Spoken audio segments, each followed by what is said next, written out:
Mohon nasihatnya Ustadz. Saya sangat berharap anak saya yang masih kecil bisa bermanfaat untuk Islam dan kaum muslimin. Amin. Semoga anak-anak kita semua. Namun saya sering kewalahan dengan tingkah anak saya dan hafalan Qur'annya tidak terlalu berkembang. Meski kata orang hafalan anak saya cukup banyak. Jazakallah khairan.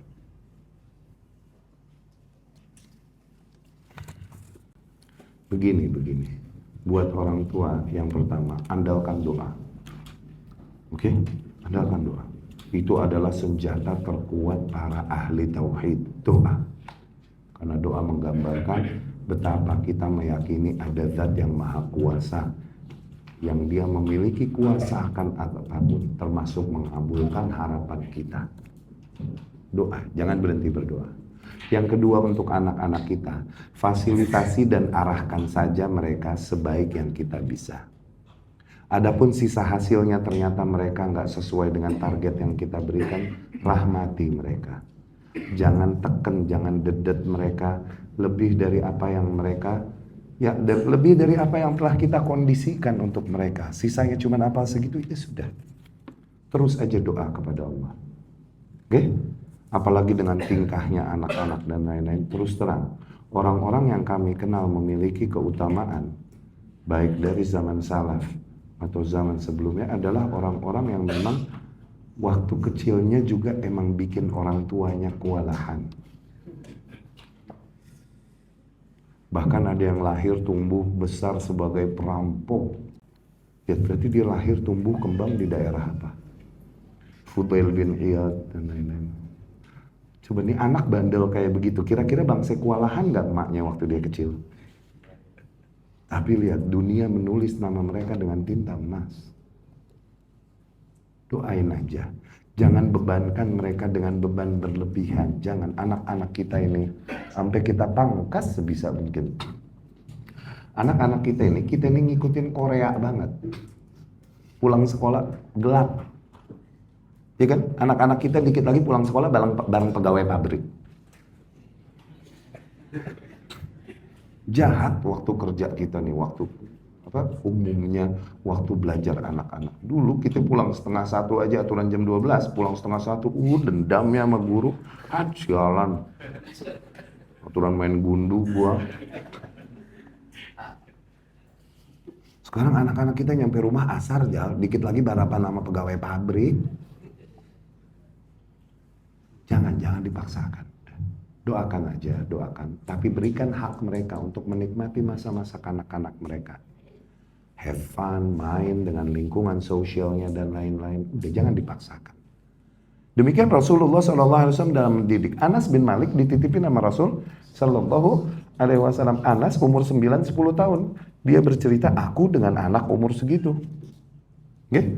Seringkali disuruh sama Rasulullah SAW, ya Anas, lakukan demikian. Anas berkata, la wallah. Wallah nggak mau. Wallah no, Rasul. Lu nolak. Allah bilang atiullah, atiur. Taati Allah, taati. Dia bilang, la, pakai wallah. La wallah. Dan kemudian diomelin sama emaknya, sama om-omnya, tante-tantenya. Anas lu bandel, lu udah dititipin sama Rasul, bukan yang nurutin itu. Rasul bilang, lah biarin. Kalau Allah kehendaki dia melakukan itu, dia akan melakukan itu. Tuh lihat, betapa Rasul berserah pada takdir. Tapi mengarahkan secukupnya. Lam yakun yanharni wala darabani wala syatamani. Gak pernah Rasul membentakku, memukulku atau ngegebukku, gak pernah. Mencaciku, gak pernah sama sekali. Satu hari aku disuruh Rasul Sallallahu Alaihi Wasallam suruh ke sono, misalnya beli apa ya gitu, okay? Di jalan, iltaqaitu bisibyan yal'abun. Aku bertemu dengan anak-anak yang seumuran denganku lagi pada main. Katakanlah main apa kek? Aku lupa dengan perintah Rasul, aku ikut main. Kemudian tahu-tahu aku lagi main, ditarik beginianku, Anas, kau sudah lakukan yang aku perintah.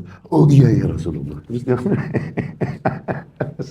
lihat, nggak dipaksa. Kalau mau ngikut gaya didiknya Rasul, apakah dipaksakan, dia dikondisikan mesti demikian? Ya udah, kalau kau mau kondisikan dan kemudian pengkondisian itu kira-kira enggak mengurangi waktu istirahatnya, nggak mengurangi waktu mainnya dia bersama anak-anak seumuran dia. Nggak apa-apa, kasih. Tapi ini anak udah pulang asar, nyampe rumah juga dikasih kursus lagi sampai isya, habis isyanya disuruh ngapal Quran. Waduh, ngebul palanya jauh. Kasih dia main, udah. Saatnya tidur siang, kasih tidur siang. Suruh dia tidur siang. Karena malam nih ngapal lebih cepat. Kita berasa waktu kecil, malam lagi ngapal, itu digebukin. Karena pas susah nggak hafal apa, siangnya nggak tidur. Lu gue bilangin tidur, makanya habis aneh. Karena kalau lagi tidur siangnya, malam cepet ngapal. Kondisikan dia biar dia sempet tidur siang. Malamnya cepet ngapal. Jangan dipaksain anak-anak. Udah arahkan dan andalkan doamu.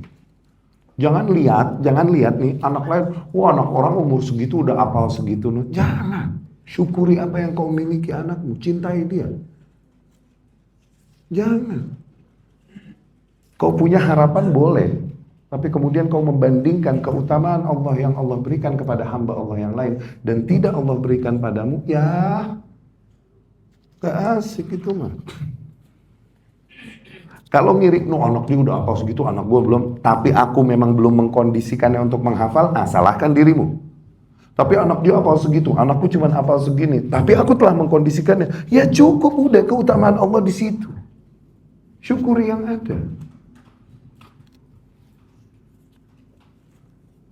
Ya, sisanya sabar. Mereka mesti melewati masa-masa bandel. Mereka emang yang kalau disuruh dan diperintahkan nggak bisa langsung yes. Mereka mesti menunjukkan eksistensi mereka. Kalau disuruh nurut kayak nggak eksis. Tapi kalau disuruh ngelawan dulu, nah berasa eksis itu. Emang jiwa mereka di situ. Sampai levelnya Anas bin Malik disuruh sama Rasul la wallah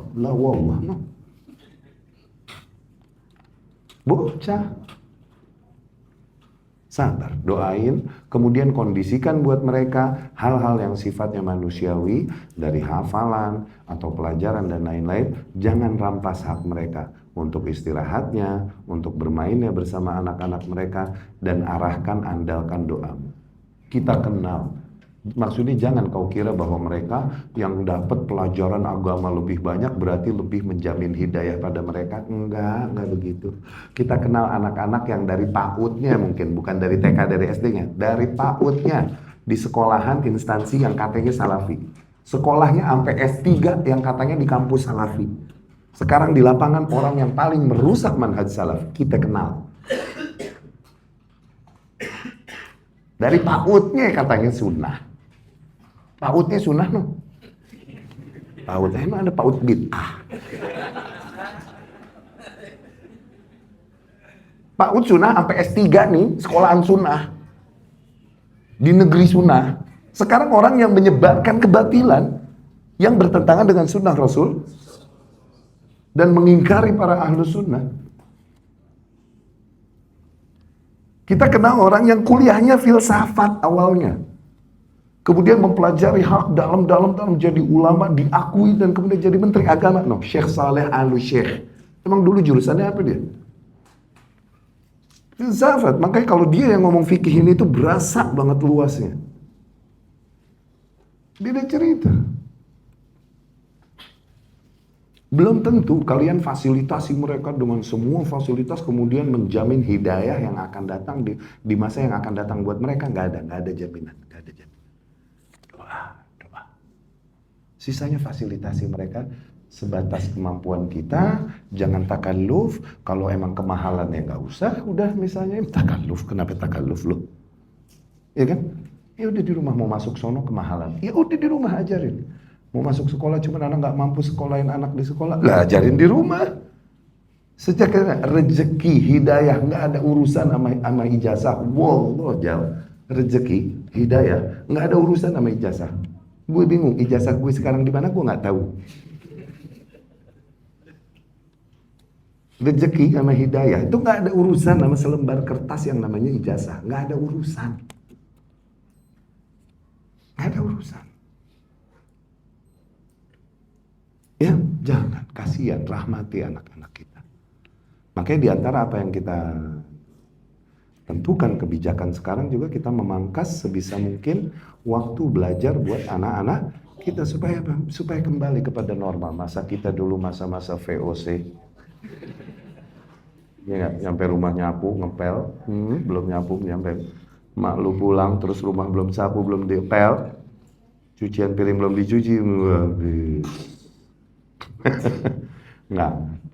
Ya kita kasihlah waktu-waktu yang wajar, sebagaimana waktu sekolah anak segitu, nyampe rumah mereka sempat makan dan istirahat, sorenya sempat bangun dan main, habis itu kita kembalikan lagi mereka untuk menghafal Quran lagi dan lain-lain. Standar itu. Doa, andelin doa, jangan andelin upaya. Dan awas, jangan harapanmu akhirnya membuatmu lupa untuk memenuhi hak mereka sebagai anak-anak. Jangan kau berharap berlebih, akhirnya kau ambisi, menyiapkan semua fasilitas dan kegiatan baginya, sehingga kau lupa memberikan hak dia untuk menikmati masa-masa dia sebagai kanak-kanak. Ya,